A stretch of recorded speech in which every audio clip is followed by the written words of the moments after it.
Hello మన grand మా TV స్వాగతం. ఈరోజు నేను చెప్పేది టమాటా పచ్చడి స్మూత్గా టేస్టీగా ఉండేది. దీనికి 2 టమాటాలు 2 సింపుల్గా అయిపోయిందండి. అలాగే మినపప్పు 2 స్పూన్లు మినపప్పు, 2 స్పూన్లు శనగపప్పు, 1 స్పూన్ ఆవాలు, ఎండుమిర్చి 2 మిర్చి తీసుకున్నానండి. అలాగే దాంట్లోకి ముందుగా టమాటా కడుక్కొని టమాటా చిన్న ముక్కలుగా తరుక్కోవాలి, ఉల్లిపాయలు కూడా చిన్న ముక్కలు తరుక్కోవాలి, అల్లం ఒక అంగుళం అల్లం ముక్క కూడా చిన్న ముక్కలుగా తరుక్కోవాలి, కరివేపాకండి 1-2 రెమ్మలు వేసాను. ఇవి పోపుకు కావాలంటే ఇంకెక్కువ వేసుకోవచ్చు. మీకు టేస్ట్ అది చిన్నపిల్లలు తినేవాళ్ళు అయితే కొద్దిగా ఎక్కువ, పెద్దవాళ్ళు తిన్నారు కాబట్టి కొద్దిగా తక్కువ వేసానండి, అంతేగాని అందుకని ఏం లేదు. ఇవి బాగా తరిగి ఉంచుకుని ఈ మొత్తం పచ్చిమిరకాయలు, అల్లం, టమాటా, ఉల్లిపాయలు అన్నీ వేసి బాగా వేగనివ్వాలి. పోపు వేగిన తర్వాత ఇవి కూడా వేసి వేగనిచ్చి దానిలో మనకి టేస్ట్ సరిపడా ఉప్పు, పసుపు వేసి 5 నిమిషాల పాటు బాగా మగ్గనివ్వాలి. మగ్గడం ఏమవుతుందంటే మొత్తం ఉడుకుతుంది. దాంట్లోనే ఈ గ్రీన్ పీస్ కూడా వేసేసేయండి. వేసి తర్వాత నీళ్లు ఎసరు పోయాలి. నేను 2.5 గ్లాసులు నీళ్ళు పోసానండి.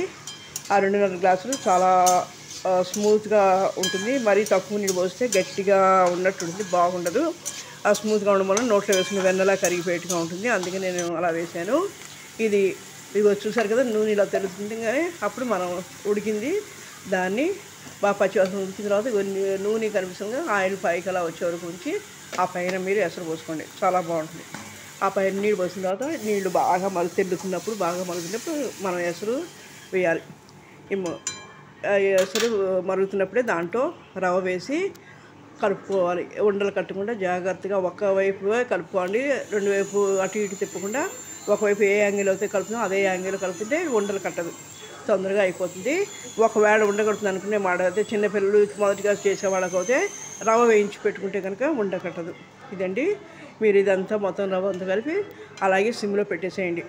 సిమ్లో పెట్టేసి ఉంటే దగ్గరికి పడుతుంది. దగ్గర పడిన తర్వాత దానికి 3 స్పూన్లు నెయ్యి వేసుకుని, ముందుగా నేను పోపు దినుసుకి 3 గరిటెలు వేసానండి. అలాగే మీరు కూడా వేసుకుని తర్వాత ఇదంతా దగ్గర పడిన తర్వాత పైన 3 స్పూన్లు నెయ్యి వేసుకుని స్టవ్ ఆఫ్ చేసేసి పైన కొత్తిమీర గార్నిష్ చేసి ఆ పైన మీరు సర్వ్ చేసుకోండి. ఇది పెద్దవాళ్ళు కానీ పిల్లలు కానీ చాలా ఇష్టపడి తింటారు. ఎందుకంటే 4 వచ్చినప్పుడు తొందరగా 10 నిమిషాలు అయిపోయింది. ఇడ్లీ అలాంటివి అంటే కొంచెం టైం పడుతుంది.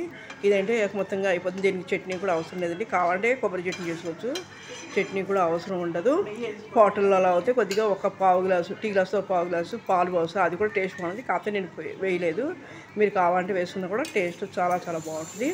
ఇలా వేసిన తర్వాత ఇలా నెయ్యి అది పైన ఇలా ఆయిల్గా తేలుతుంది. అప్పుడు దాన్ని సర్వింగ్ ప్లేట్లో సర్వ్ చేసిస్తే అందరూ బాగా లైక్ చేస్తుంది. ఇది చాలా చాలా టేస్టీగా ఉంటుంది. మీరు చూసి ట్రై చేసి ఎలా ఉంది లైక్ చేయండి, షేర్ చేయండి, సబ్స్క్రైబ్ చేయండి. ఇంకా మరిన్ని మంచి వీడియోల కోసం నాకు అవకాశం ఇస్తే నేను మంచి వీడియో పెడతాను. ఎందుకంటే ఇళ్ళల్లో ఎవరైనా బంధువులు వచ్చినప్పుడు తొందరగా తెమిలిపోయే టిఫిన్ అండి. ఏ కార్యక్రమం అయినా కూడా ఇది తొందరగా అయిపోయే టిఫిను. ఒకసారి ట్రై చేసి చూడండి, ఎలా ఉందో నాకు చెప్పండి. ఇంకా మరిన్ని మంచి వీడియోలు పెట్టడానికి నాకు అవకాశం ఉంది. Okay, thank you.